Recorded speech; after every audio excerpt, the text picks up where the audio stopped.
Come gather round, people, wherever you roam, and admit that the waters around you have grown, and accept it that soon you'll be drenched to the bone. If your time to you is worth saving, well, you better start swimming or you'll sink like a stone, for the times they are a-changing.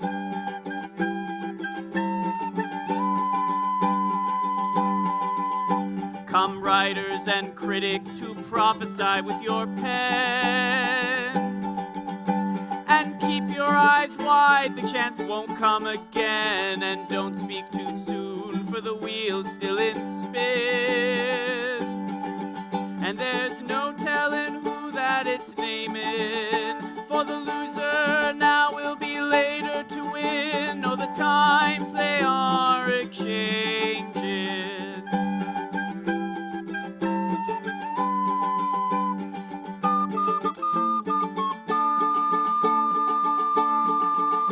Come senators, congressmen, please heed the call. Don't stand in the doorway, don't block up the hall, for he that gets hurt will be he who has stalled. There's a battle outside raging, we'll soon shake your windows and rattle your walls, for the times they are a-changing.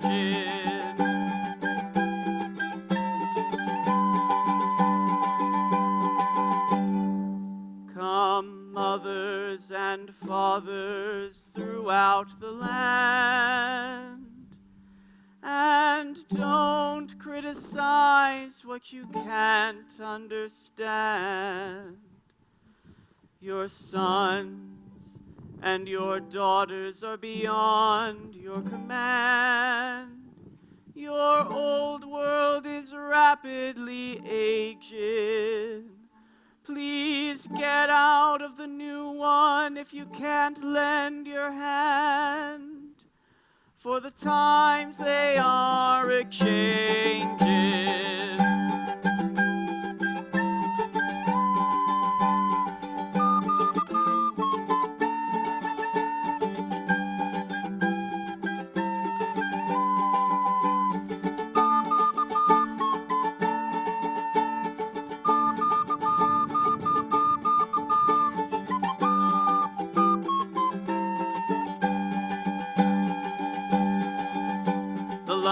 It is drawn, the curse it is cast. The slow one now will later be fast, as the present now will later be past. The order is rapidly fading, and the first one now will later be last, for the times they are a-changing.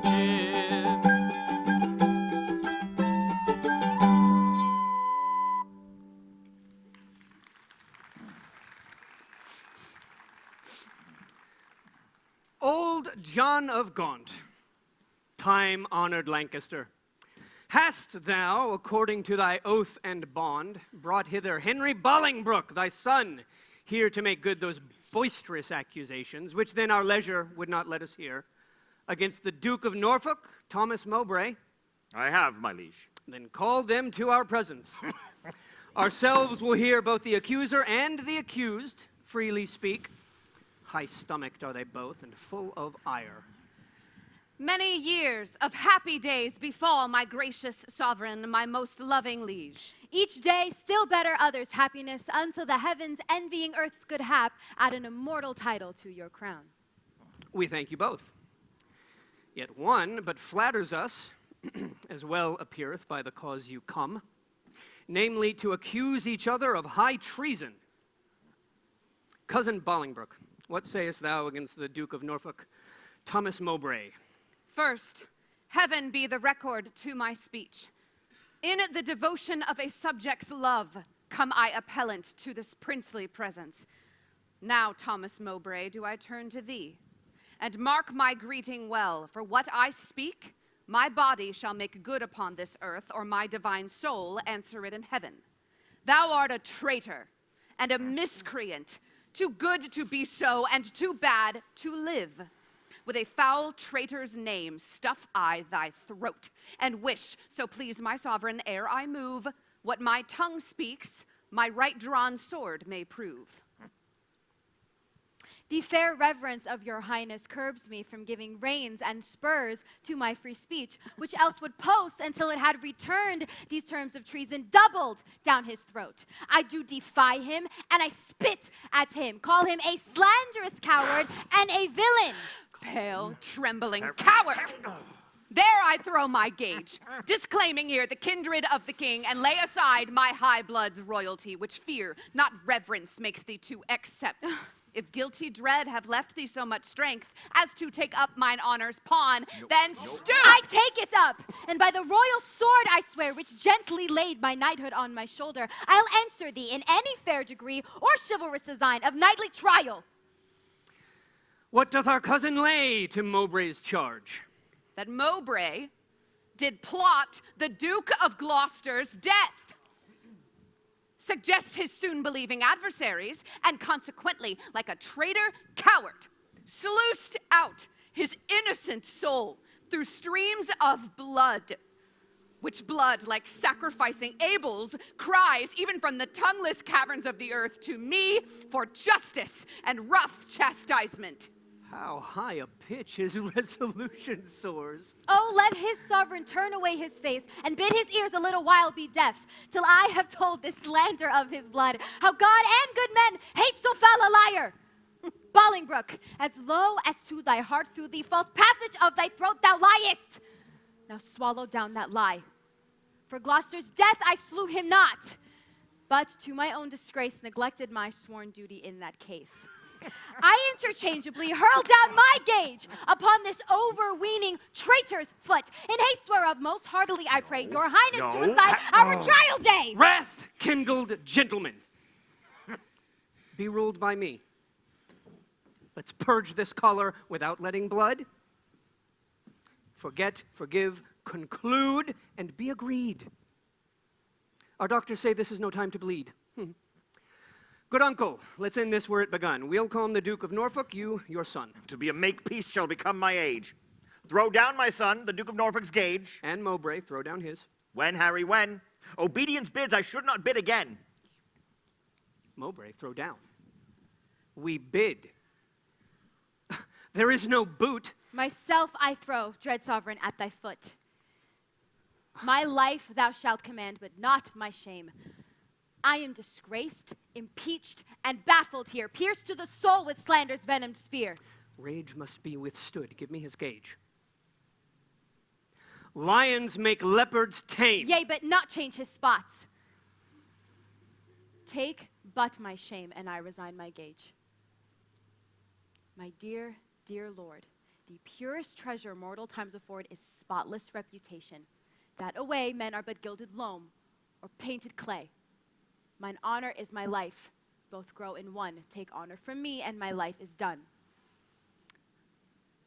We were not born to sue, but to command. Which, since we cannot do to make you friends, be ready, as your lives shall answer it. At Coventry, upon St. Lambert's Day, there shall your swords and lances arbitrate the swelling difference of your settled hate.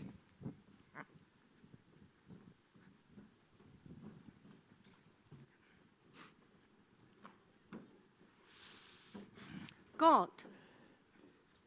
Gaunt! Alas, the part I had in Gloucester's blood doth more solicit me than your exclaims to stir against the butchers of his life. Finds brotherhood in thee no sharper spur. Hath love in thy old blood no living fire. Oh, Gaunt, his blood was thine. In suffering thus thy brother to be slaughtered, thou showest the naked pathway to thy life, teaching stern murder how to butcher thee. What shall I say? To safeguard thine own life, the best way is to venge my Gloucester's death. Oh, God's is the quarrel. For God's substitute, his deputy anointed in his sight hath caused the death, the which if wrongfully let heaven revenge, for I may never lift an angry arm against his minister. Why then I will. Farewell, old Gaunt. Thy sometime brother's wife with her companion grief must end her life. Sister, farewell. I must to Coventry. As much good stay with thee as go with me. I take my leave before I have begun. Sorrow ends not when it seemeth done. Desolate, desolate will I hence and die. The last leave of thee takes my weeping eye.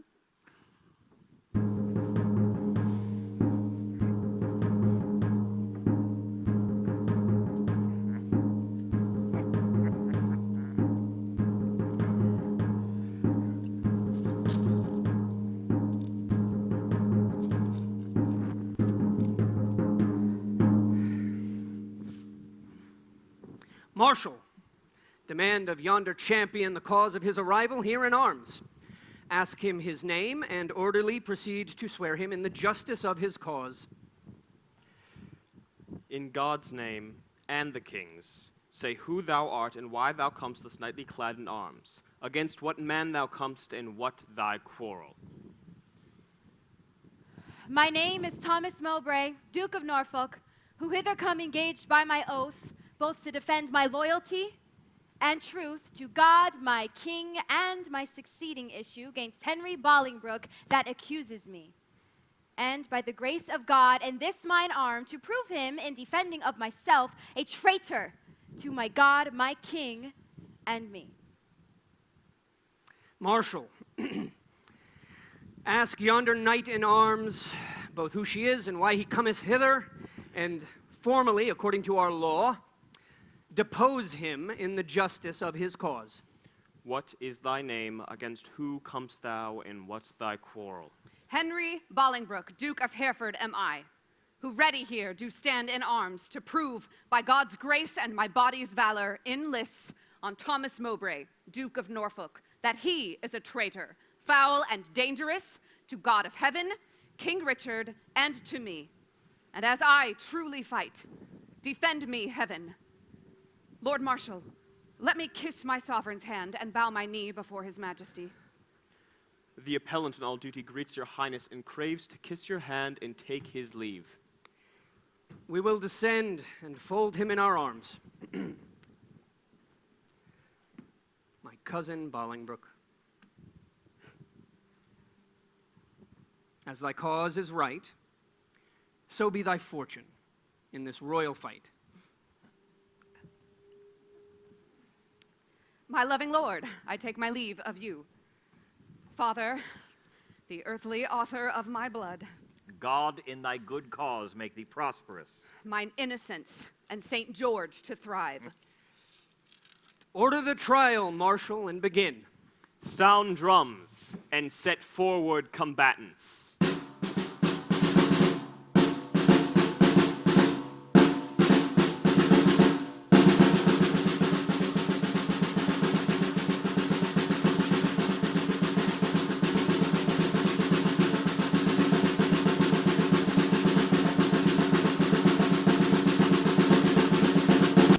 Stay! Your king has thrown his warder down. Let them lay by their helmets and their arms and both return back to their chairs again.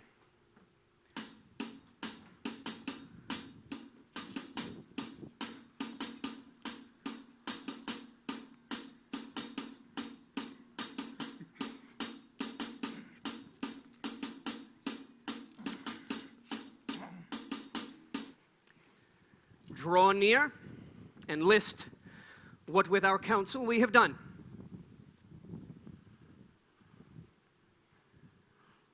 For that, our kingdom's earth should not be soiled with that dear blood which it hath fostered. And for we think that the eagle-winged pride of sky-aspiring and ambitious thoughts, together with rival-hating envy, wake our peace and make us wade even in our kindred's blood. Therefore, we banish you our territories, you, cousin Bolingbroke, upon pain of life, till twice 5 summers have regreeted our fields, shall not regreet our fair dominions, but tread the stranger paths of banishment. Your will be done. This must my comfort be.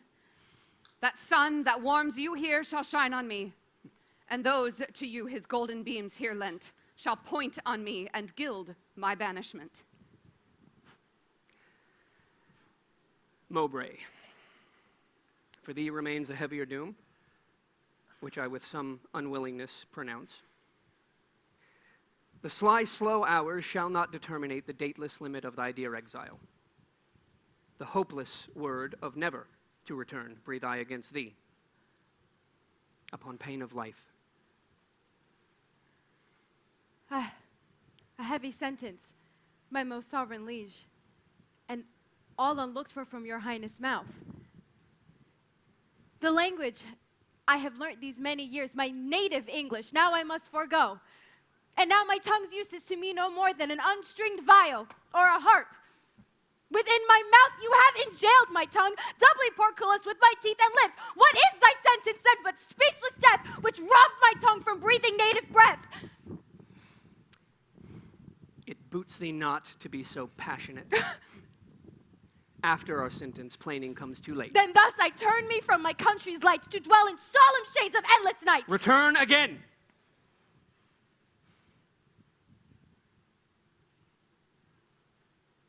And take an oath with thee. Lay on our royal sword your banished hands. Swear by that duty that you owe to God, that you never shall, so help you truth and God, embrace each other's love in banishment, nor never look upon each other's face, nor never write, regreet, nor reconcile the lowering tempest of this home-bred hate, nor never by advised purpose meet to plot, contrive, or complot any ill against us, our state, our subjects, or our lands. I swear. And I to keep all this. Mowbray, confess thy treasons ere thou fly this realm. Since thou hast far to go, bear not along the clogging burden of a guilty soul. No, Bolingbroke. If ever I were traitor, my name be blotted from the book of life, and I from heaven banished as from hence. But what thou art, God, thou, and I do know. And all too soon I fear the king shall rue.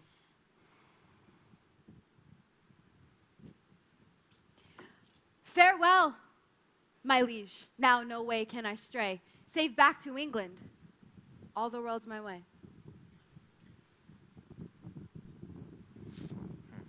My uncle Gaunt, even in the glasses of thine eyes do I see thy grieved heart. Thy sad aspect hath, from the number of his banished years, plucked 4 away. 6 frozen winters spent, return with welcome home from banishment. How long a time lies in one little word? 4 lagging winters and 4 wanton springs end in a word. Such is the breath of kings. I thank my liege that in regard of me he shortens 4 years for my son's exile. Yet little vantage shall I reap thereby, for ere the 6 years he hath to spend can change their moons and bring their times about, my oil-dried lamp and time-bewasted light shall be extinct with age and endless night. Why, uncle, thou hast many years to live. But not a minute, king, that thou canst give. Shorten my days thou canst with sullen sorrow, and pluck nights from me, but not lend a morrow. Cousin, farewell. And uncle, bid him so. 6 years we banish him, and he shall go.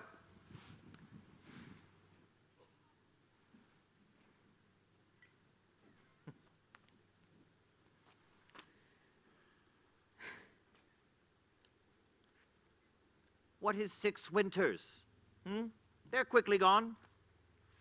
Call it a travel thou takes for pleasure. My heart will sigh when I miscall it so that finds it an enforced pilgrimage.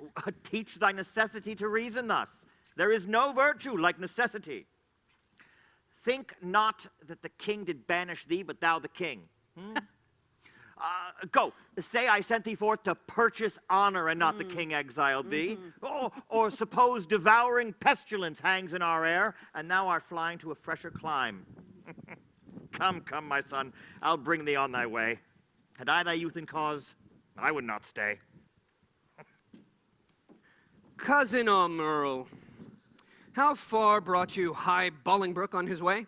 But to the next highway, and there I left him. And say, what store of parting tears were shed? Faith, none for me except the northeast wind, which then blew bitterly against our faces, awaked the sleeping room, and so by chance did grace our hollow parting with a tear. And what said our cousin when you parted with him? Farewell. And for my heart disdained that my tongue should so profane the word, that taught me craft, to counterfeit oppression of such grief, that words seemed buried in my sorrow's grave. Ourselves and Bushy, Bagot here in green, observed his courtship to the common people. How he did seem to dive into their reverence with humble and familiar courtesy. What reverence he did throw away on slaves, wooing poor craftsmen with the craft of smiles. Off goes his bonnet to an oyster wench. A brace of draymen bid God speed him well, and had the tribute of his supple knee, with a thanks, my countrymen, my loving friends, as were our England in reversion his. Well, he is gone, and with him go these thoughts. Now for the rebels which stand out in Ireland, expedient manage must be made, my liege. We will ourselves in person to this war, and for our coffers with too great a court and liberal largesse are grown somewhat light, we are enforced to rent our royal realm, the revenue whereof shall furnish us. We will make for Ireland presently. My liege, Bushy, what news? old John of Gaunt is grievous sick. My lord, suddenly taken and hath sent post-haste to entreat your majesty to visit him Where lies he? at Ely House. Now put it, God, in the physician's mind to help him to his grave immediately. The lining of his coffer shall make coats to deck our soldiers in these Irish wars. Come on, gentlemen, let's go visit him. Pray God we may make haste and come too late.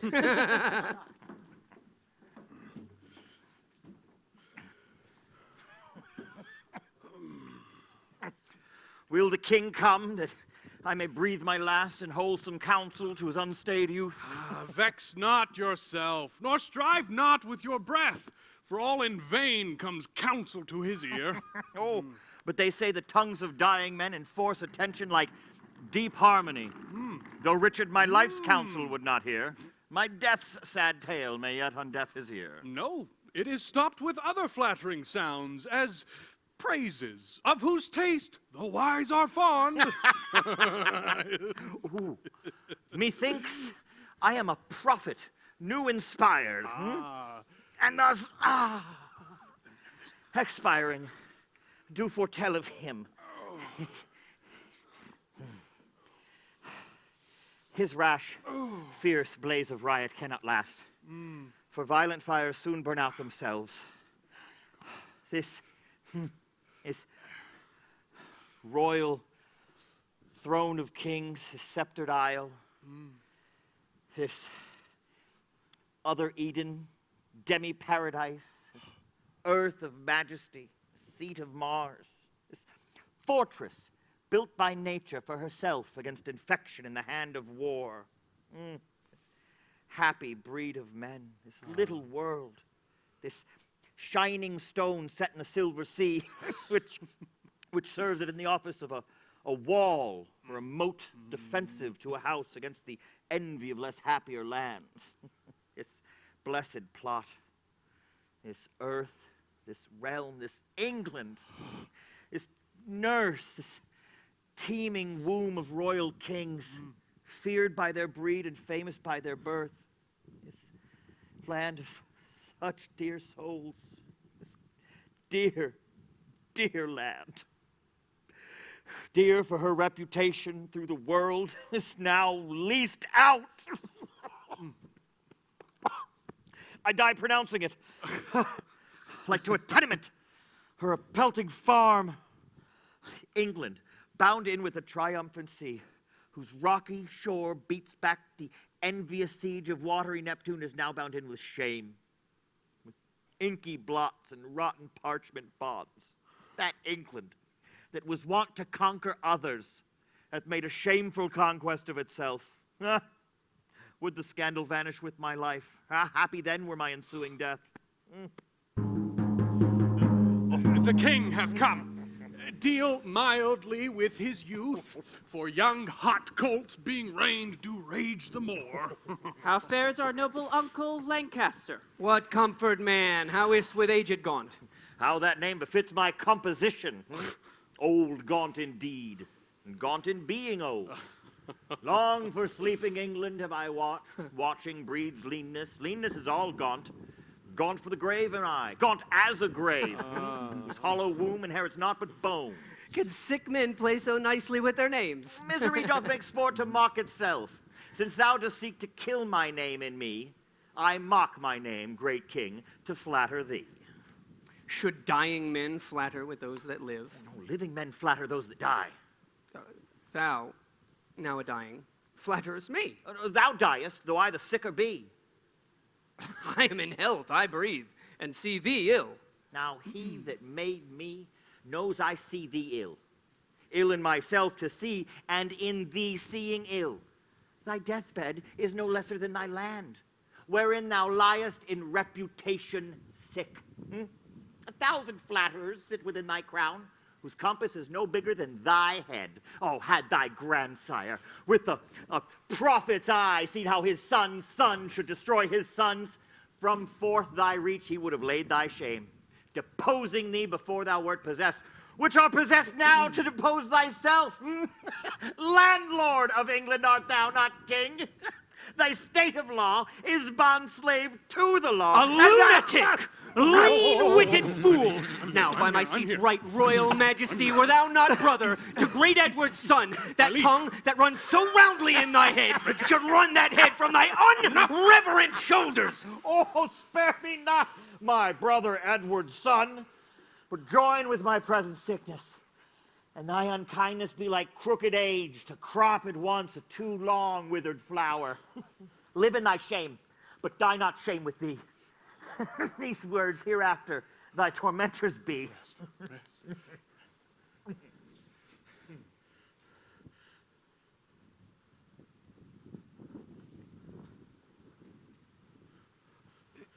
A nurse! A nurse! No warmth. No pulse. No breath. The ripest fruit first falls, and so doth he. His time is spent. Our pilgrimage must be. So much for that. Now, for the Irish wars, we must supplant these rough, rug-headed kerns. And towards our assistance, we do ask some charge. Towards our assistance, we do seize to us the plate, goods, revenues, and movables, whereof our Uncle Gaunt did stand possessed. How long shall I be patient? How long shall tender duty make me suffer wrong? Not Gloucester's death, nor Bolingbroke's banishment, nor Gaunt's rebukes, nor England's private wrongs have ever made me sour my patient cheek, or bend one wrinkle on my sovereign's face.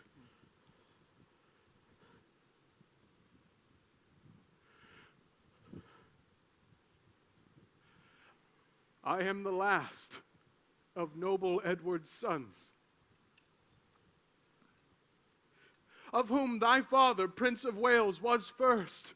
In war was never lion raged more fierce, in peace was never gentle lamb more mild than was that young and princely gentleman. his face thou hast. For even so looked he, accomplished in thy number of hours. But when he frowned, it was against the French, and not his friends. His noble hand did win what he did spend, and spent not that which his triumphant father's hand had won. His hands were guilty of no kindred blood, but bloody with the enemies of his kin.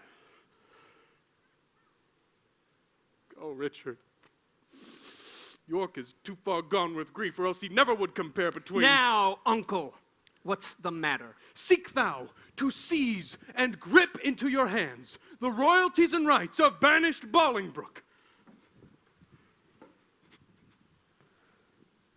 Is not Gaunt dead?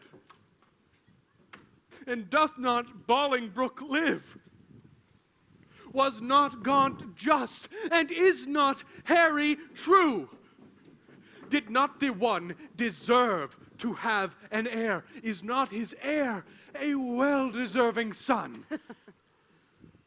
Take Bolingbroke's rights away, and take from time his charters and customary rights. Now, afore God, God forbid I say true, if you do wrongfully seize upon his rights, you pluck 1,000 dangers upon your head.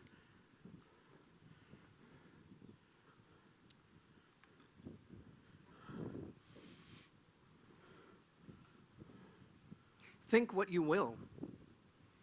We do seize unto our hands his plate, his coin, his money, and his land.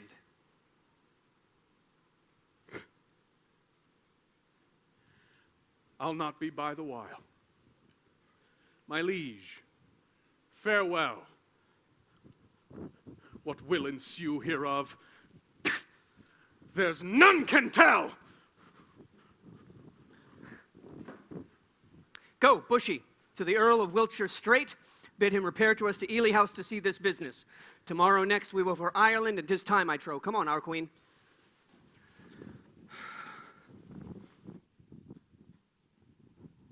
My son, Sir John of Gaunt, is dead.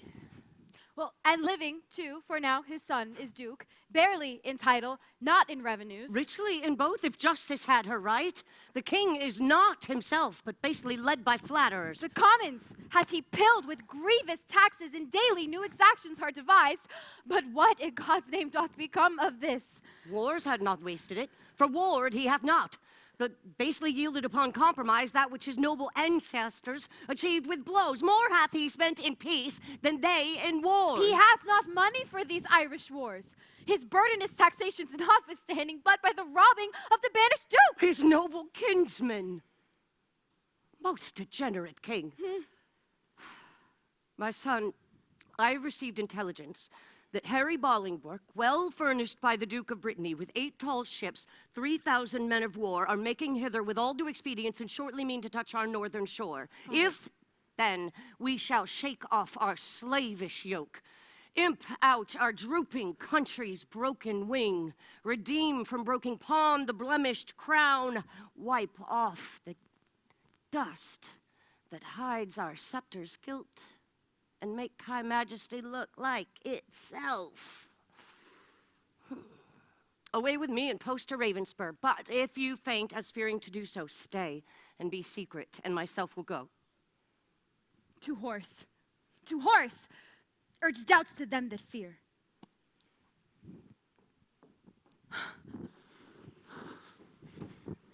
Madam, your majesty is too much said. You promised, when you parted with the king, you would set aside life-harming heaviness and entertain a cheerful disposition. To please the king I did, to please myself I cannot do it. Yet I know no cause why I should welcome such a guest as grief, save bidding farewell to so sweet a guest as my sweet Richard.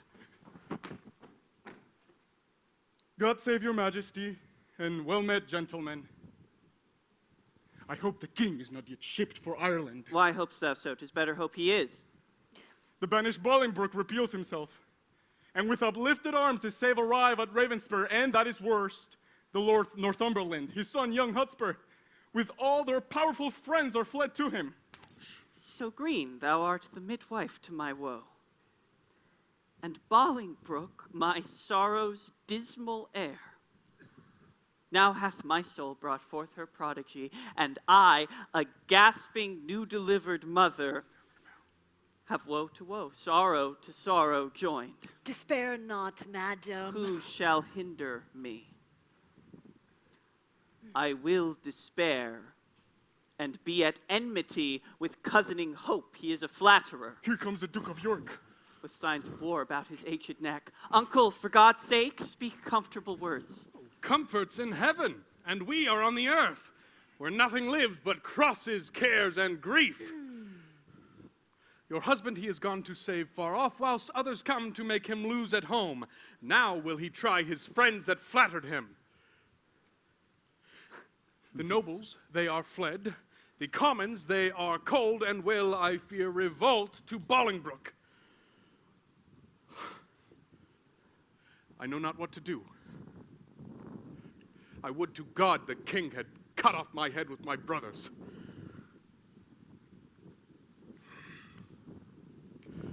Bushy, are there no posts dispatched for Ireland? Well, there. Bagot, Green, how shall we do for money for these wars? Gentlemen, will you go muster men and meet me presently at Berkeley Castle? Well, I will. For refuge, straight to Bristol Castle. Thither will I with you. Will you go along with us? No. No unto Ireland for his majesty farewell. If hearts besages be not in vain, us three here shall ne'er meet again.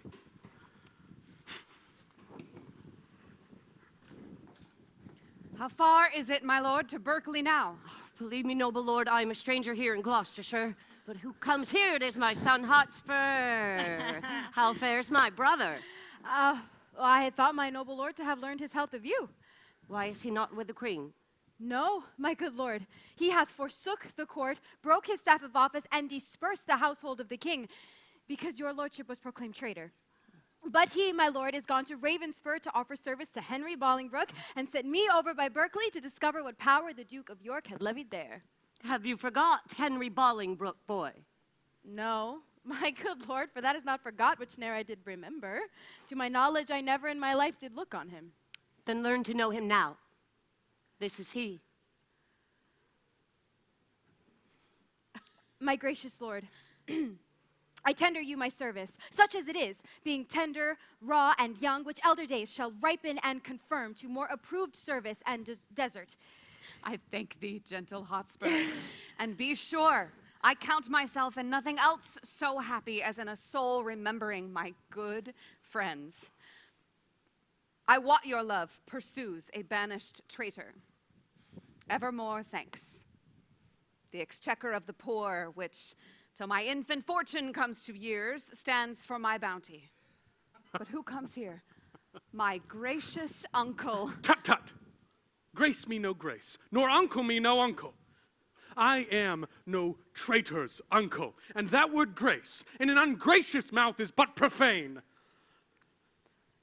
Why have those banished and forbidden legs dared once to touch a dust of England's ground? Thou art a banished man, and art here come before the expiration of thy time in braving arms against thy sovereign. As I was banished Hereford. But as I come for Lancaster. And noble uncle, I beseech your grace, look on my wrongs with an indifferent eye. Wherefore was I born? If that my cousin king be king in England, it must be granted I am Duke of Lancaster. My father's goods are all distrained and sold, and these and all are all amiss employed. What would you have me do? I am a subject. I challenge law. Attorneys are denied me. Therefore, personally, I lay my claim to my inheritance of free descent. The noble Duke hath been too much abused. My lords of England, let me tell you this. I have had feeling of my nephew's wrong, and labored all I could to do him right. But in this time to come, in braving arms be his own carver, and cut out his way to find out right with wrong, it may not be.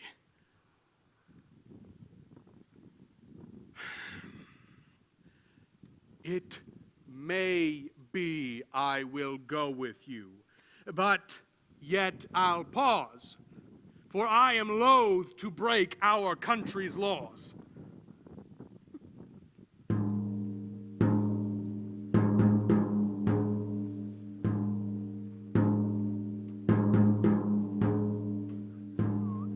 Bring forth these men.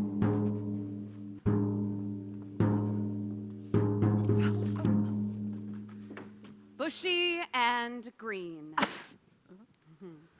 I will not vex your souls, since presently your souls must part your bodies. Yet, to wash your blood from off my hands, I will unfold some causes of your deaths. You have misled a prince, a royal king, myself a prince by fortune of my birth, near to the king in blood and near in love, till you did make him misinterpret me, eating the bitter bread of banishment, whilst you have fed upon my signories, torn my household coat, leaving me no sign save men's opinions and my living blood to show the world I am a gentleman. This and much more than twice all this, condemns you to the death. More welcome is the stroke of death to me than Bolingbroke to England. Lords, farewell. My comfort is that heaven will take our souls and plague injustice with the pains of hell. My lord Northumberland, see them dispatched. Let's go.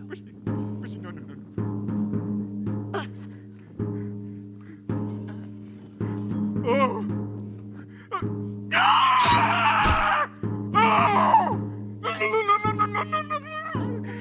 Santa María, Madre de Dios, venga a nosotros tu reino, hágase tu voluntad.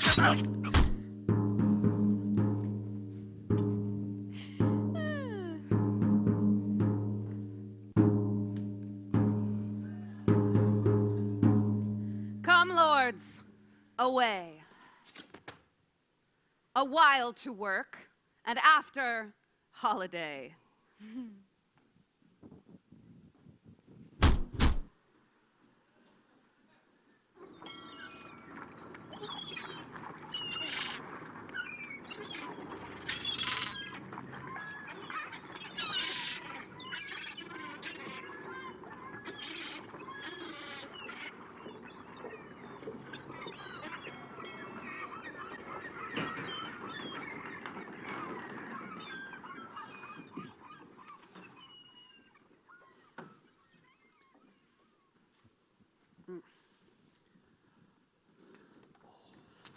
How brooks your grace the air after your late tossing on the breaking seas? Needs must I like it well. I weep for joy to stand upon my kingdom once again. Dear earth, I do salute thee with my hands, though rebels wound thee with their horses' hooves. As a long-parted mother who, with her child, plays fondly with her tears and smiles in meeting, so weeping, smiling, greet I thee, dear earth, and do thee favors with my royal hands.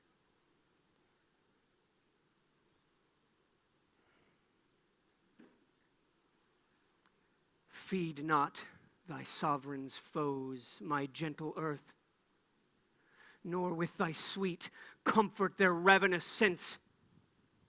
But let thy spiders that suck up thy venom and heavy-gated toads lie in their way, doing annoyance to their treacherous feet, which with usurping steps do trample thee. Yield stinging nettles to mine enemies, and when they from thy bosom pluck a flower guarded, I pray thee, with a lurking adder, whose double tongue may with a mortal touch throw death upon thy sovereign's enemies. Mock not this senseless conjuration, lords. This earth shall have a feeling, and these stones prove armed soldiers, ere her native king shall falter under foul rebellion's arms. Fear not, my lord. The power that made you king hath power to keep you king in spite of all. My lord, we are remiss. Whilst Bolingbroke, through our security, grows strong and great in substance and in power. Discomfortable cousin, knowest thou not that when this thief, this traitor Bolingbroke, who all this while hath reveled in the night, shall see us rising in our throne, the east, his treasons will sit blushing on his cheek, not able to endure the sight of day, but self-affrighted, tremble at his sin. Not all the water in the rough, rude sea can wash the balm off from an anointed king. The breath of worldly men cannot depose the deputy anointed by the Lord. For every man that Bolingbroke hath pressed to lift shrewd steel against our golden crown, God, for his Richard, hath in heavenly pay a glorious angel. And if angels fight, weak men must fall, for heaven still guards the right. Welcome, my lord. How far off lies your power? Oh, nor near nor farther off, my gracious lord, than this weak arm. One day too late, I fear me, noble lord, hath clouded all thy happy days on earth. Today, unhappy day too late, o'erthrows thy joys, friends, fortune, and thy state. For all the Welshmen, hearing thou wert dead, are gone to Bolingbroke, dispersed and fled. Comfort, my liege. Why looks your grace so pale? But now the blood of 20,000 men did triumph in my face, and they are fled. Until so much blood come thither again, have I not reason to look pale and dead? Comfort, my liege. Remember who you are. I had forgot myself. Am I not king? Awake, thou coward majesty. Thou sleepst. Is not the king's name 20,000 names? Arm, my name, a puny subject strikes at thy great glory. I know my uncle York hath power enough to serve our turn. But who comes here?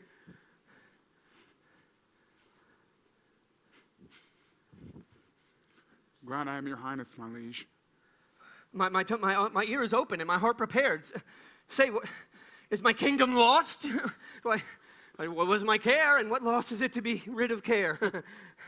Glad my highness is so armed to bear the tidings of calamity. For Bolingbroke covering your fearful land, with heart bright steel, hearts harder than steel, against thy seat and both young old rebel. All goes worse than I have the power to tell. Too well, thou tell'st the tale so ill. Where's Bagot? What has become of Bushy? Where is Green, that they have let this dangerous enemy measure our confines with such peaceful steps? If we prevail, their heads shall pay for this. I warrant they have made peace with Bolingbroke.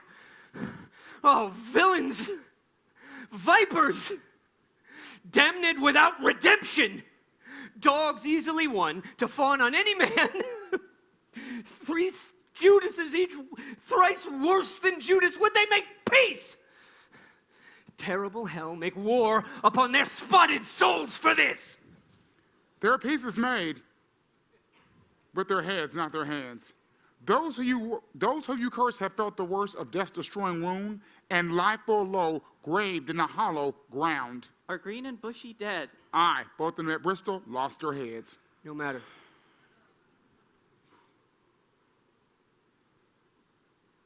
Of comfort no man speak. Let's talk of graves and worms and epitaphs, and make dust our paper, and with rainy eyes write sorrow in the bosom of the earth. Let's choose executors and talk of wills, and yet not so. For what can we bequeath save our deposed bodies to the ground? Our lands, our lives, and all our Bolingbrookes, and nothing can we call our own save death. For God's sake, Let us sit upon the ground and tell sad stories of the deaths of kings,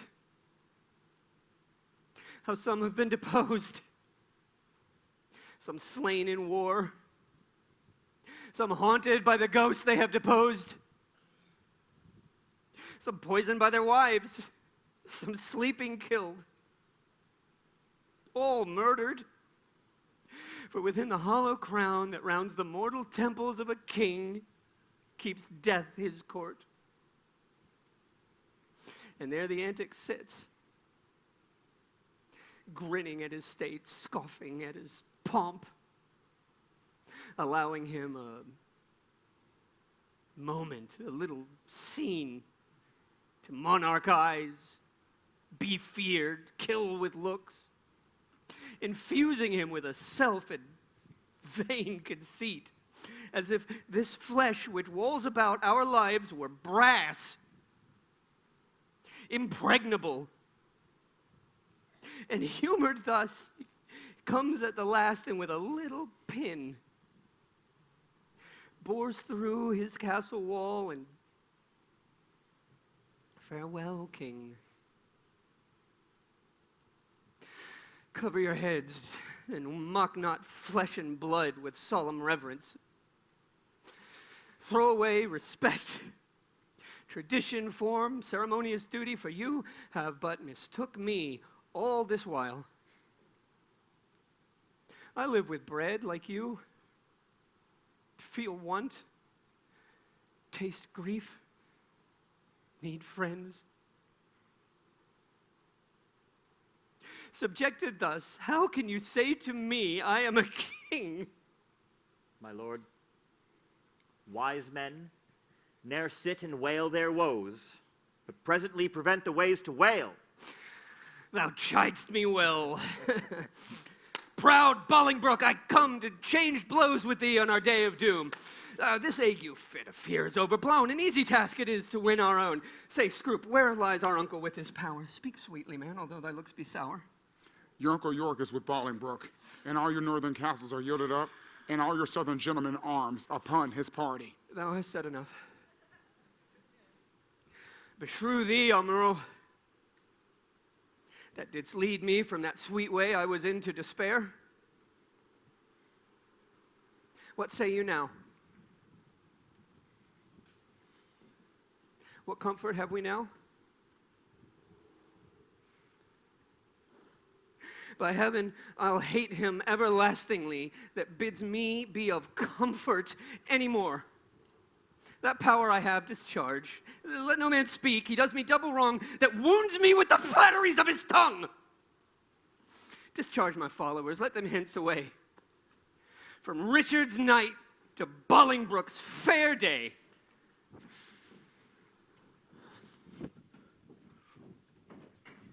The news is very fair and good, my lord. Richard, not far from hence, hath hid his head. It would beseem the Lord Northumberland to say, King Richard. Alack, the heavy day when such a sacred king should hide his head. Your grace mistakes. Only to be brief left I his title out. Well, the time hath been, would you have been so brief with him, he would have been so brief as to shorten you your whole head's length. Mistake not, uncle, further than you should. Take not, good nephew, further than you should, lest you mistake. The heavens are o'er our heads. Methinks King Richard and myself should meet with no less terror than the elements of fire and water, when their thundering shock at meeting tears the cloudy cheeks of heaven. Be he the fire, I'll be the yielding water, the rage be his, whilst on the earth I rain my waters. On the earth, and not on him. See, King Richard doth himself appear, as doth the blushing, discontented sun from out the fiery portal of the east. Yet looks he like a king. Alack for woe, that any harm should stain so fair a show.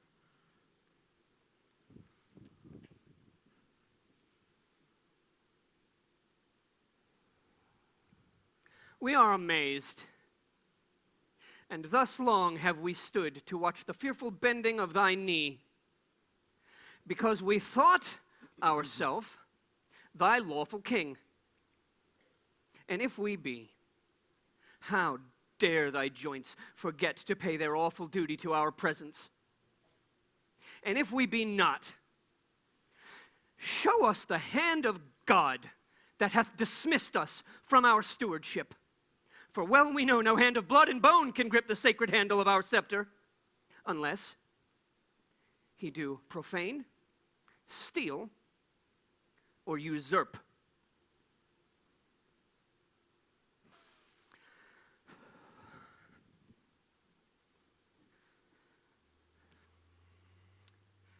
His noble cousin is right welcome hither, and all the number of his fair demand shall be accomplished without contradiction. What must the king do now? Must he submit? The king shall do it. Must he be deposed? The king shall be contented. Must he lose the name of king? In God's name, I'll let it go. I'll give my jewels for a set of beads, my gorgeous palace for a hermitage, my gay apparel for an almsman's gown, my jeweled goblet for a dish of wood, my scepter for a palmer's walking staff, my subjects for a pair of carved saints, and my large kingdom for a little grave. A little grave, an obscure grave. Would not this ill do well? Well. What says King Bolingbroke? Will his majesty give Richard leave to live till Richard die? You make a leg, and Bolingbroke says I. Stand all apart and show fair duty to his majesty, my gracious lord. Fair cousin, you do debase your princely knee to make the base earth proud in kissing it. Me rather had my heart might feel your love than my unpleased eye see your courtesy. Up, cousin, up. Your heart is up, I know, thus high at least, although your knee be low. My gracious lord, I come but for mine own. And your own is yours, and I am yours and all. So far be mine, my most redoubted lord, as my true service shall deserve your love. Well you deserve. They well deserve to have that know the strongest and the surest means to get. What you'll have, well, we'll give, and willing too. For do we must what force will have us do. Set on towards London, cousin, is it so? Yea, my good lord. Then I must not say no.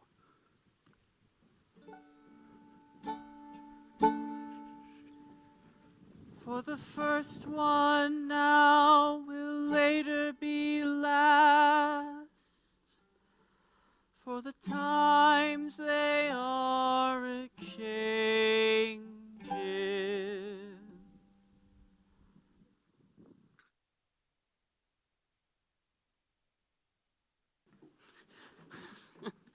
What sport shall we devise here in this garden to drive away the heavy thought of care? Madam, we'll play at bowls. 'Twill make me think the world is full of rubs. Madam, we'll dance. My legs can keep no measure in delight when my poor heart no measure keeps in grief. Therefore, no dancing, girl, some other sport. Madam, we'll tell tales. Of sorrow or of joy? Of either, madam. Of neither, girl. Madam, I'll sing.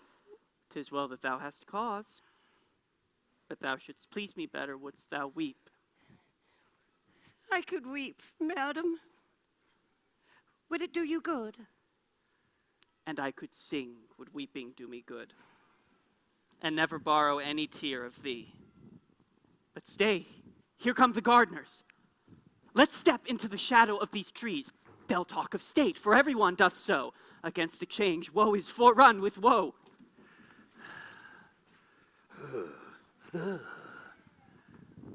Go thou, and like an executioner, cut off the heads of 2 fast-growing sprays that look too lofty in our commonwealth. All must be even in our government. You thus employed, I will go root away the noisome weeds, which without profit suck the soil's fertility from wholesome flowers. Why should we, in the compass of a pale, keep law and form and due proportion, showing as in a model our firm estate, when the sea-walled garden, the whole land, is full of weeds. Her fairest flowers choked up. Her fruit trees, all unpruned. Her hedges ruined. Her knots disordered, and her wholesome herbs swarming with caterpillars. Hold thy peace. He that hath suffered this disordered spring hath now himself met with the fall of leaf. The weeds which his broad spreading leaves did shelter, that seemed in eating him to hold him up, are plucked up root and all by Bolingbroke. I mean bushy and green. What? Are they dead? They are. And Bolingbroke hath seized the wasteful king. Oh, what pity is it that he had not so trimmed and dressed his land as we this garden. Superfluous flowers we lop away that bearing boughs may grow. Had he done so, himself would bear the crown, which wasted idle hours hath quite thrown down. What? Think you the king shall be deposed? Well, depressed he is already, and deposed 'tis doubt he will be. I am pressed to death through want of speaking. Why dost thou say King Richard is deposed? Darest thou, thou little better thing than earth, divine his downfall? Say where, when, and how camest thou by this ill tidings? Speak, thou wretch! Pardon me, my lady. Little joy have I to breathe this news, yet what I say is true. King Henry, he is in the mighty hold of Bolingbroke. Their fortunes are weighed. In your lord's scale is none but himself, but in the balance of Bolingbroke, besides himself, are all the English peers. And with that odds, he weighs King Richard down. Post you to London, and you will find it so. I speak no more than everyone doth know. And am I last that knows it? What? Was I born to this, that my sad look should grace the triumph of great Bolingbroke?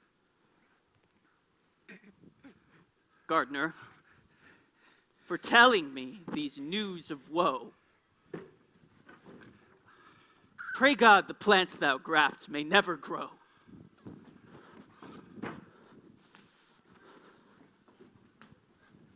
Poor queen, so that thy state might be no worse, I would my skill were subject to thy curse. Oh. Here did she fall a tear. Here in this place, I'll plant a bank of rue, sour herb of grace. Rue, e'en for Ruth here shortly shall be seen, in the remembrance of a weeping queen.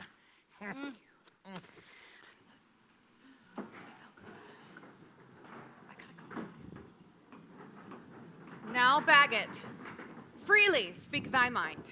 What thou dost know of noble Gloucester's death, who wrought it with the king, and who performed the bloody office of his timeless end. Then set before my face the Lord, a Merle. Oh, ha ha ha. During that dead time, during Gloucester's death, which was plotted, amongst our other talk, that very time I heard you say that you had rather refused 100,000 crowns than Bolingbroke's return to England, adding withal how blessed this land would be, and this your cousin's death. Princes and noble lords, what answer shall I make to this base man? Shall I so much dishonor my fair stars on equal terms to give him chastisement? Either I must, or have mine honor soiled with the attainder of his slanderous lips. There is my gage, the manual seal of death that marks thee out for hell. I say thou liest. Faggot, forbear, thou shalt not take it up. If that thy valor stand on sympathy, there is my gage, Amerle, engaged to thine. By that fair sun which shows me where thou standst, I heard thee say, and vauntingly thou spakest it that thou wert cause of noble Gloucester's death. Thou darest not, coward, live to see that day. Fitzwater, thou art damned to hell for this. Who sets me else? By heaven, I'll throw it all. Amerle, thou liest. His honor is as true in this appeal as thou art all unjust. And that thou art so, there I throw my gage. Seize it if thou darest. I have 1,000 spirits in one breast to answer 20,000 such as you. My lord Fitzwater, I do remember well the very time Amerle and you did talk, as false by heaven as heaven itself is true. That lie shall lie so heavy on my sword that it shall render vengeance and revenge till thou, the lie giver, and that lie do lie in earth as quiet as thy father's skull. In proof whereof, there is my honor's pawn. Engage it to the trial if thou darest. I spit upon him! What's to say he lies, and lies, and lies? There is my bond of faith to tie thee to my strong correction. Besides, I heard the banished Mowbray say that thou, Amerle, did send 2 of thy men to execute the noble Duke at Calais. Some honest Christian, trust me with the gage. Lords appellants, your differences shall all rest under gage till we assign you to your days of trial. Henry Bolingbroke, I come to thee from plume-plucked Richard, who, with willing soul, adopts the heir, and his high scepter yields to the possession of thy royal hand. Ascend his throne, descending now from him, and long live Henry, 4th of that name. In God's name, I'll ascend the regal throne. Marry, God forbid! Worst in this royal presence may I speak, yet best beseeming me to speak the truth. What subject can give sentence on his king? And who sits here that is not Richard's subject? I speak to subjects, and a subject speaks. Henry Bolingbroke here, whom you call king, is a foul traitor to his English king, and if you crown him, let me prophesy, the blood of English shall manure the ground, and future ages groan for this foul act. And in this seat of peace, tumultuous wars shall kin with kin, and kind with kind confound. If you raise this house against this house, it will the woefulest division prove that ever fell upon this cursed earth. Well, have you argued, sir?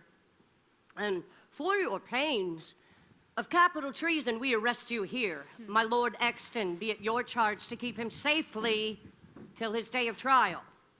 Fetch hither, Richard, that in common view he may surrender, so we shall proceed without suspicion. Alack! Why am I sent for to a king before I have shook off those regal thoughts wherewith I reigned? I hardly yet have learned to insinuate, flatter, bow, and bend my knee. Give sorrow leave a while to tutor me to this submission. Yet I well remember the favors of these men. Were they not mine? Did they not sometime cry, all hail to me? So Judas did to Christ. Yet he in 12 found truth in all but one. I in 12,000, none. God save the king. Will no man say amen? Am I both priest and clerk? Well then, amen. God save the king, although I be not he. And yet, amen, if heaven do think him me. To do what service was I sent for hither? To do that office of thine own good will, which tired majesty did make thee offer, the resignation of thy state and crown to Henry Bolingbroke. Give me the crown. Here, cousin, seize the crown. Here, cousin.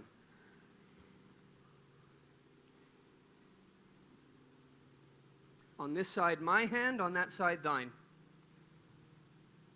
Now is this golden crown like a deep well that owes 2 buckets, filling one another. The empty are ever dancing in the air, the other down, unseen and full of water. That bucket down and full of tears am I, drinking my griefs whilst you mount up on high. I thought you had been willing to resign. My crown I am, yet still my griefs are mine. You may my glories and my state depose, but not my griefs. Still am I king of those. Part of your cares you give me with your crown. Your cares set up, do not pluck my cares down. My care is loss of care, by old care done. Your care is gain of care, by new care won. That care I give, I have, though given away. They tend the crown, yet still with me they stay. Are you contented to resign the crown? I, no. No.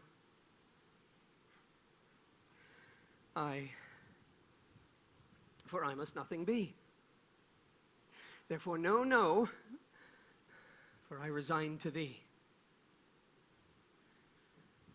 Now mark me how I will undo myself.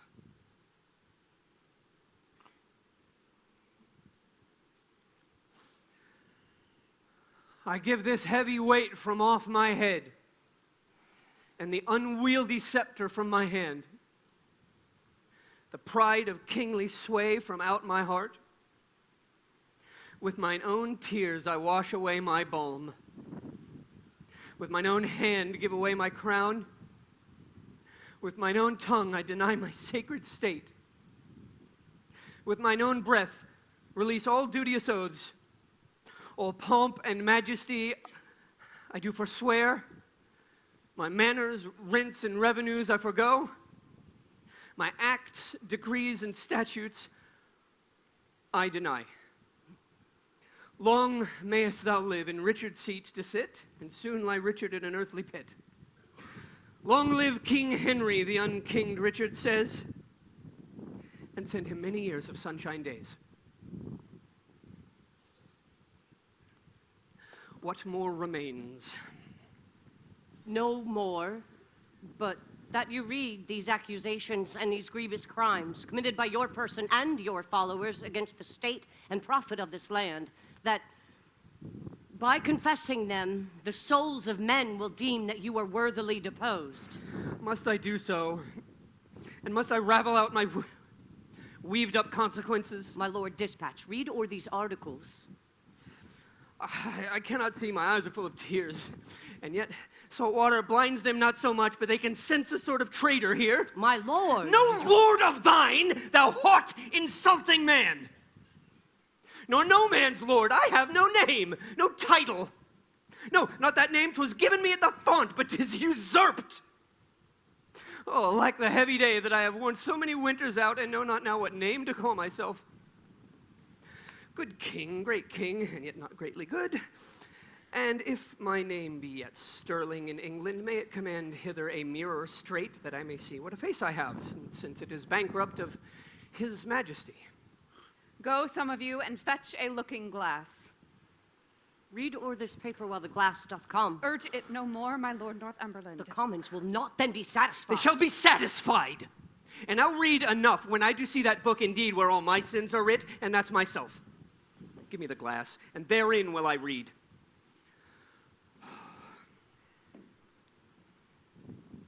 No deeper wrinkles yet. Have sorrow struck so many blows upon this face of mine and made no deeper wounds. O flattering glass, like to my followers in prosperity, thou dost beguile me. Was this the face that every day under his household roof did keep 10,000 men? Is this the face that like the sun did make beholders wink? Was this the face that faced so many follies and was at last outfaced by Bolingbroke? A brittle glory shineth in this face. As brittle as the glory is the face. For there it lies, cracked in 100 shivers. Mark, silent king, the moral of this sport. How soon my sorrow hath destroyed my face. The shadow of your sorrow hath destroyed the shadow of your face. Say that again? The shadow of my sorrow. Let's see. 'Tis very true, my grief lies all within, and these external manners of laments are merely shadows of the unseen grief that swells with silence in the tortured soul, and there lies the substance. I'll beg one boon and then be gone and trouble you no more. Shall I obtain it? Name it, fair cousin. Fair cousin, I am greater than a king, for when I was king, my flatterers were then but subjects. Being now a subject, I have a king to my flatterer. Being so great, I have no need to beg. Yet ask. And shall I have? You shall. Then give me leave to go. Whither? Whither you will, so I were from your sights. Go, some of you. Convey him to the tower. Oh, good. Convey. Conveyors are you all that rise thus nimbly by a true king's fall. On Wednesday next, we solemnly set down our coronation. Lords, prepare yourselves.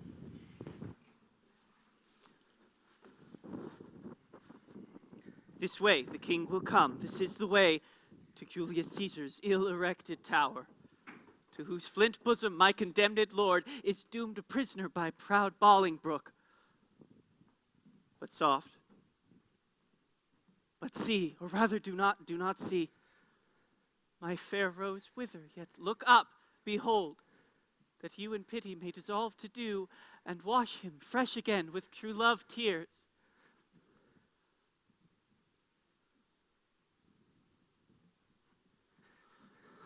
Join not with grief, fair woman, do not so, to make my end too sudden. Learn, good soul, to think our former state but as a happy dream, from which awaked the truth shows us but this. Hie thee to France. What? Is my Richard both in shape and mind transformed and weakened? Hath Bolingbroke deposed thine intellect? Good sometime, queen, prepare thee hence for France. Think I am dead, and that even now thou takest, as from my deathbed, thy last living leave. My lord, the mind of Bolingbroke is changed. You must to Pomfret, not unto the tower. And madam, there is order taken for you. With all swift speed, you must away to France. Doubly divorced. Bad men, you violated twofold marriage twixt my crown and me, and twixt me and my married wife. And must we be divided? Must we part? Aye, hand from hand, my love, and heart from heart. Banish us both, and send the king with me. That were some love, but little policy. Then whither he goes, thither let me go. So two together weeping make one woe. Go, count thy way with sighs, I mine with groans. So longest way shall have the longest moans. One kiss shall stop our mouths, then dumbly part. Thus give I mine, and thus take I thy heart.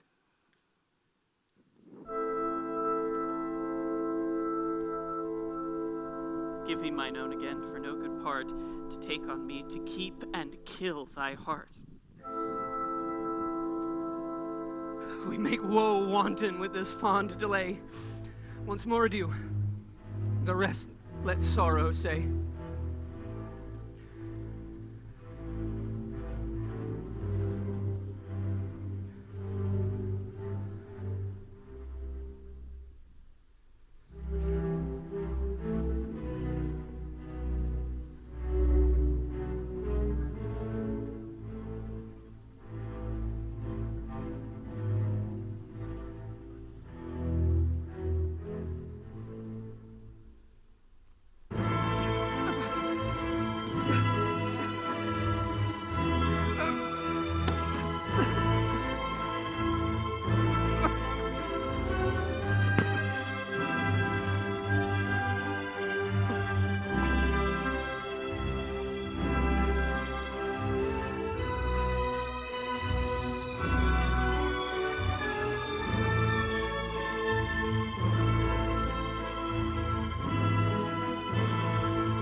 told me you would tell the rest when weeping made you break the story off of our two cousins coming into London.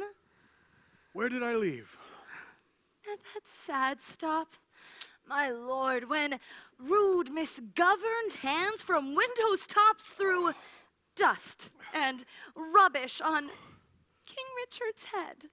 Then, as I said, the Duke, great Bolingbroke, mounted upon a hot and fiery steed, with slow but stately pace, kept on his course, whilst all tongues cried, God save thee, Bolingbroke! You would have thought the very windows spake. Whilst he from the one side to the other turning, bespake them thus, I thank you, countrymen!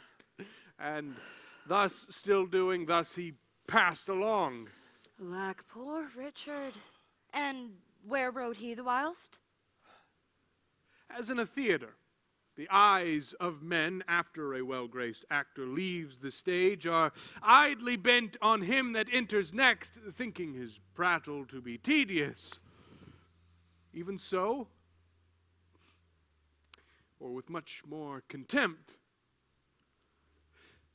men's eyes did scowl on gentle Richard.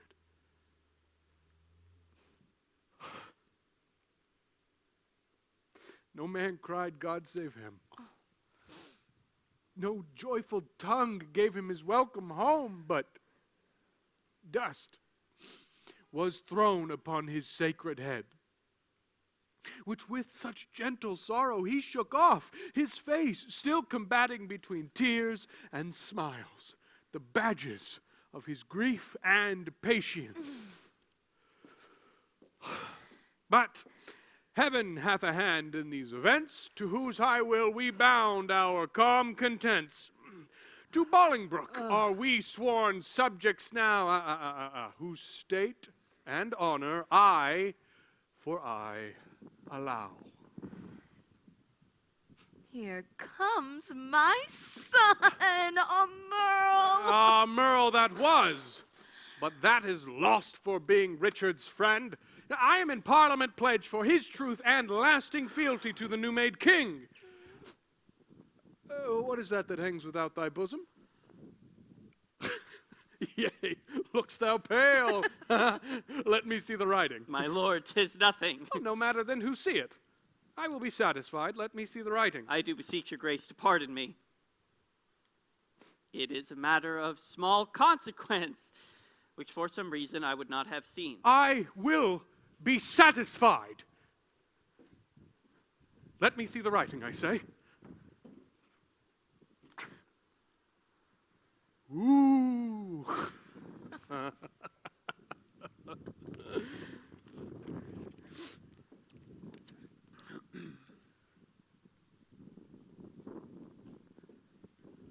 Treason. Foul treason. Villain. Traitor! Slave! What is the matter, my lord? God, for his mercy, what treachery is here? Why, what is't? Give me my boots!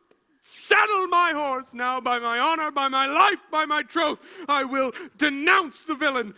I will unto the king. Give me my boots, I say! Why, York, what wilt thou do? Wilt thou not hide the trespass of thine own? Have we more sons, or are we like to have? Is he not like thee? Is he not thine own? Thou fond, mad woman! Wilt thou conceal this dark conspiracy? A dozen of them have ta'en the sacrament and interchangeably set down their hands to kill the king at Oxford. He shall be none. We'll keep him here, then what's that to him? Away, fond woman. Were he 20 times my son, I would denounce him! Had you grown for him as I have done, thou wouldst be more pitiful. Make way. Unruly woman!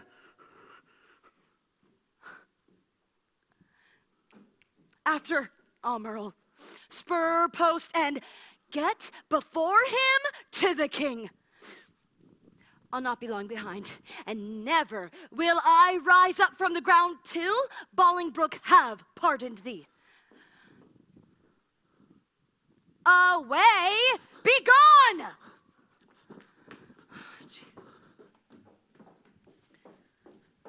Can no man tell me of my unthrifty son? 'Tis full 3 months since I did see him last. If any plague hang over us, 'tis he. I would to God, my lords, he might be found. Inquire at London, mongst the taverns there. My lord, some 2 days since I saw the prince and told him of those triumphs held at Oxford. And what said the gallant? His answer was, he would unto the stews, and from the comst creature pluck a glove and wear it as a favor, and with that he would unhorse the lustiest challenger. As dissolute as desperate. But who comes here? Where is the king? What means our cousin that he stares and looks so wildly? God save your grace, I do beseech your majesty to have some conference with your grace alone. Withdraw yourselves and leave us here alone. What is the matter with our cousin now? Forever may my knees grow to the earth, my tongue cleave to my roof within my mouth, unless a pardon ere I rise or speak. Intended or committed was this fault? If on the first, how heinous ere it be, to win thy afterlove, I pardon thee. My liege, beware! Look to thyself! Oh, thou hast a traitor, and thy presence there. What is the matter, uncle? Speak. Recover breath. Tell us how near is danger that we may arm us to encounter it. Peruse this writing here, and thou shalt know the treason that my haste forbids me show. Remember as thou readst thy promise pass. I do repent me, read not my name there. My heart is not confederate with my hand. It was, villain, ere thy hand did set it down. I tore it from the traitor's bosom, king. Oh, heinous, strong, and bold conspiracy. O loyal father of a treacherous son, thy overflow of good converts to bad, and thy abundant goodness shall excuse this deadly blot in thy digressing son. My honor lives when his dishonor dies, or my shamed life in his dishonor lies. What ho! My liege! For God's sake, let me in! What shrill-voiced suppliant makes this eager cry? A woman, and thy aunt, great king, 'tis I. Speak with me, oh pity me, oh great king. Believe not this hard-hearted man, love-loving not itself, none other can. Rise up, good aunt. Not yet. I thee beseech. Forever will I walk upon my knees and never see day that the happy seas till thou give joy, until thou bid me joy by pardoning my son, my transgressing boy. Unto my mother's prayer I bend my knee. Against them both, my true joints bended be. Pleads he in earnest? His prayers are in jest. His words come from his mouth, ours from our breasts. He prays, but faintly, and would be denied. we pray from our hearts and our soul and all beside. I say, good aunt, stand up. Nay, say not stand up. Pardon should be the first word of thy speech. Oh, I never longed to hear a word till now. Say pardon. King, let pity teach thee how a word is short, but not so short as sweet. No word like pardon for kings' mouths, so meet. Good aunt, stand up. I have no sou to stand. Pardon is all the suit I have in hand. I pardon him, as God shall pardon me. Oh, happy vantage of a kneeling knee. Yet am I sick for fear. Speak it again. Twice saying pardon doth not pardon twain, but makes one pardon strong. With all my heart, I pardon him. Good aunt, cousin, uncle, stand up. But for the rest of that consorted crew, destruction straight shall dog them at the heels. Uncle, farewell, and cousin, adieu. Your mother well hath prayed, and prove you true. Come, my old son. Pray God make thee new. Come hither. Did thou not mark the king, what words he spake? Have I no friend will rid me of this living fear, was it not? These were his very words. Have I no friend, quoth he. He spake it twice and urged it twice together, did he not? He did. And speaking it, he wishly looked on me as who should say, I would thou wert the man that would divorce this terror from my heart. What? Meaning King Richard at Pomfret. Come, let's go. I am King Henry's friend, and I will rid his foe.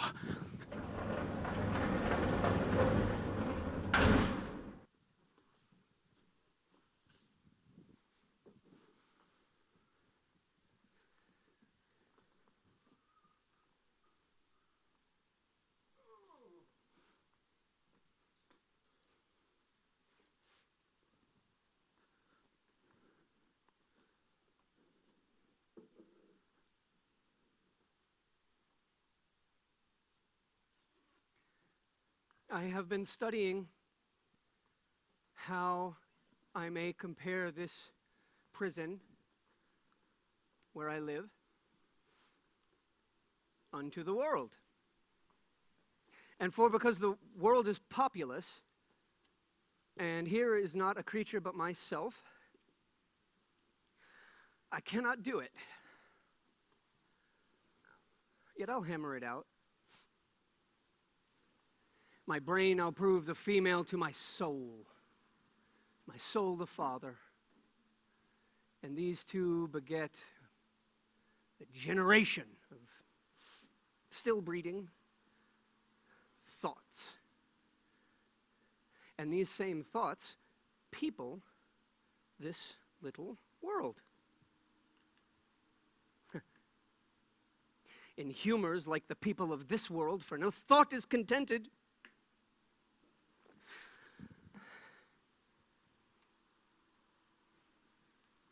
The better sort, as thoughts of things divine, are intermixed with scruples, and do set the word itself against the word. Thoughts tending to ambition, they do plot unlikely wonders.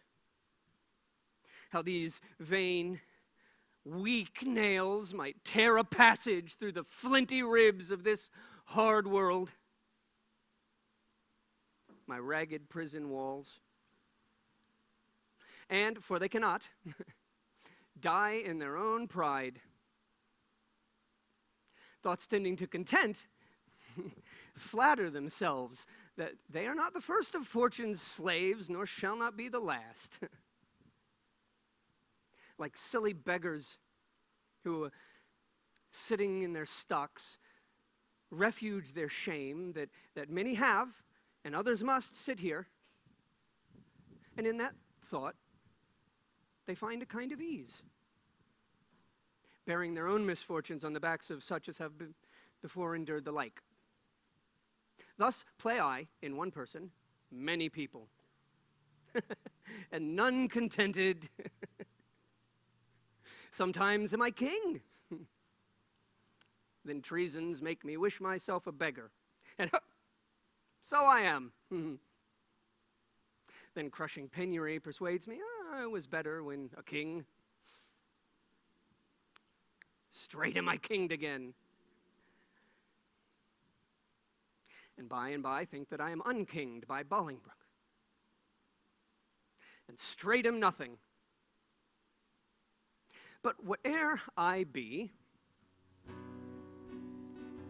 nor I, nor any man, that but man is, with nothing shall be pleased, till he be eased with being nothing.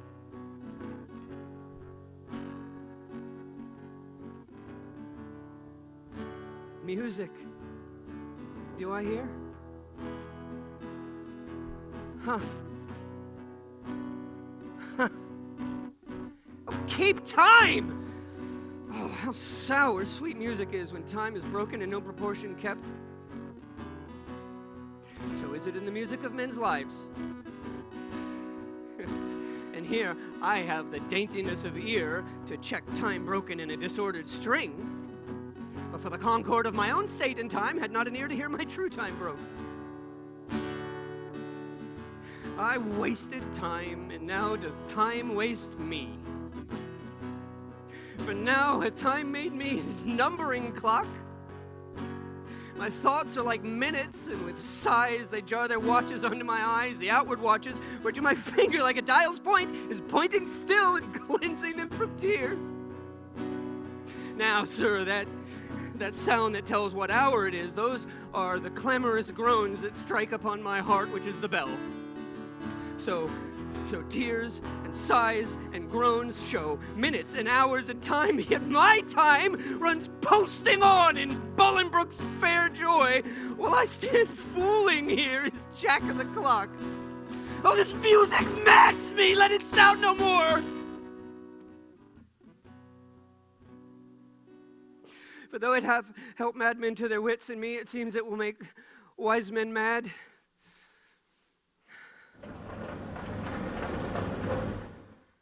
My lord, will it please you to fall to?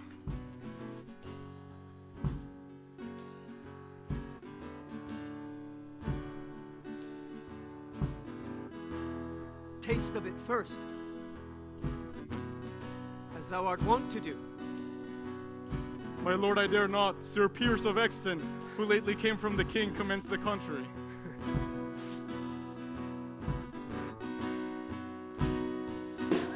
Now the devil take Henry Bolingbroke and thee. Patience is stale, and I am weary of it.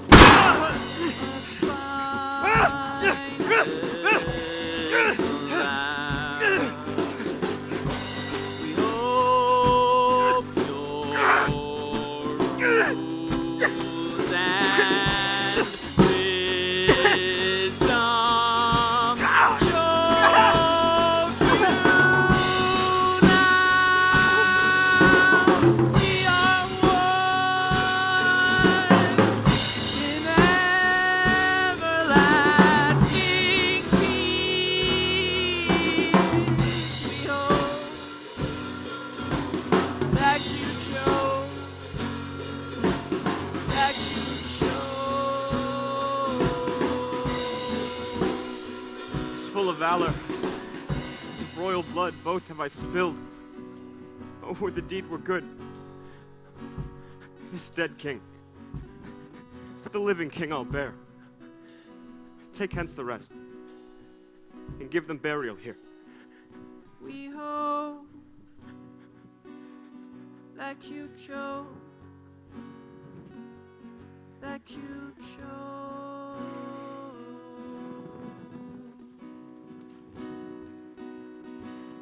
We hope that you chose, that you chose.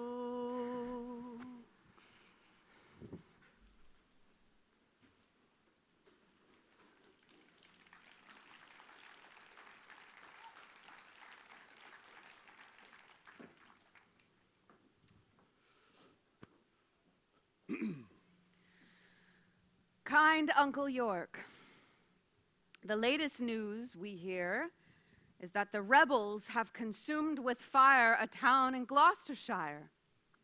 But whether they be ta'en or slain, we hear not. My lord Northumberland, what is the news? First, to thy sacred state wish I all happiness. The next news is, I here deliver Oxford, Salisbury, Spencer, Blunt, and Kent. We thank thee, gentle Northumberland, for thy pains, and to thy worth will add right worthy gains. Oh, my lord! I here deliver those dangerous, consorted traitors which sought at Oxford thy dire overthrow.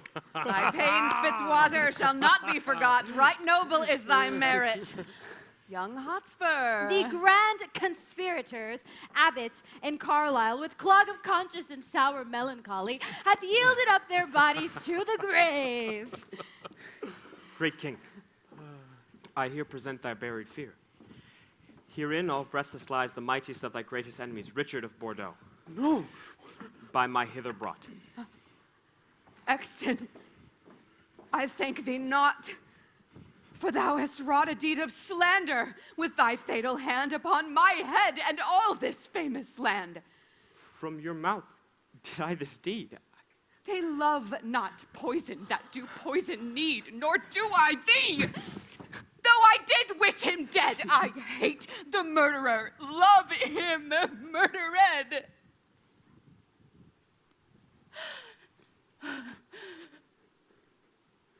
Lords, I protest my soul is full of woe. That blood should sprinkle me to make me grow.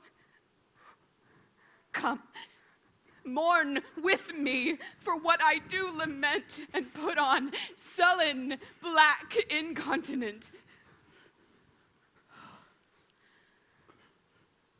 I'll make a voyage to the Holy Land to wash this blood off from my guilty hand.